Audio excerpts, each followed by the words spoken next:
नमस्कार मित्रांनो, मी भरत मातले आणि आज आम्ही चाललो आहोत जंजिरा. महाराष्ट्राच्या इतिहासामध्ये मुरुड जंजिरा हा एक अभेद्य किल्ला आहे. याच किल्ल्याचं दुसरे पान मुरुड जंजिरापासून 1 ते 2 किलोमीटर अंतरावर उलगडले आहे.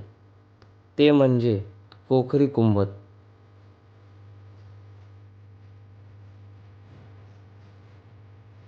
कोकरी कुंभद हे एक ऐतिहासिक कब्रस्तान आहे. आधी हे ठिकाण लोकांचे एवढं लक्षात नव्हते, परंतु या मराठी सिनेमा क्रांतिज्योत विद्यालय या सिनेमामुळं या जागेचं महत्त्व वाढलं आहे. कारण याच ठिकाणी क्रांतिज्योत विद्यालय या सिनेमाच्या गाण्याची शूटिंग झाली आहे. ते म्हणजे स्वर्गात आकाशगंगा. मित्रांनो, माझं काम आहे की तुमच्यापर्यंत या वास्तूची माहिती पोचवणे आणि या वास्तूपर्यंत कसे जाल हे पण मी तुम्हाला पुढे सांगेनच. चला तर मग आपण या वास्तूचा इतिहास जाणून घेऊया. जंजिराजवळ खोखरी कुंभद येथील घुमट हे जंजिऱ्याचे सिद्धी राज्यकर्त्यांचे ऐतिहासिक धडगे आहेत, म्हणजेच मकबरे आहेत. इंडो सरसेनिक शैलीत बांधलेल्या या धडग्यांमध्ये सिद्दी सुरुल खान, सिद्दी याकुत खान आणि सिद्दी खैरियत खान यांच्या मुख्य कबरी आहेत, जे 18व्या शतकात जंजिरा संस्थानाच्या प्रमुख सिद्दी सत्ताधीशांचे प्रतीक आहेत. हे मकबरे जंजिराच्या मुख्य भूमीवर कोकरी भागात स्थित आहेत. येथे 3 प्रमुख घुमट आणि 50हून अधिक लहान धडगे आहेत, जी सिद्दी खानदानाच्या विविध सदस्यांचे आहेत.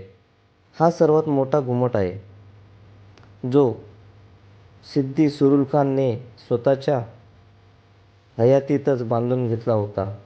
तो 1707 ते 1734 या काळात जंजिऱ्याचा शासक होता.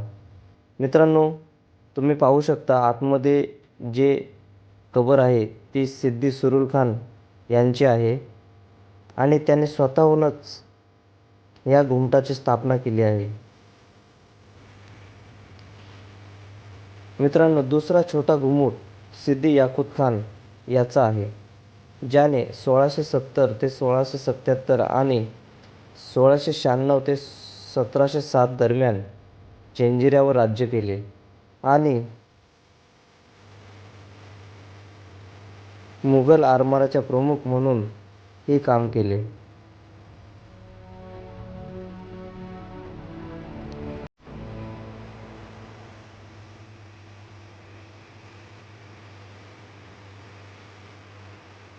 मित्रांनो, तुम्ही पाहू शकता या सिद्धींच्या काळात सरसैनिक शैलीमध्ये ह्या घुमटांची स्थापना केली आहे. त्यांच्या हस्तकलेला दाद नाही.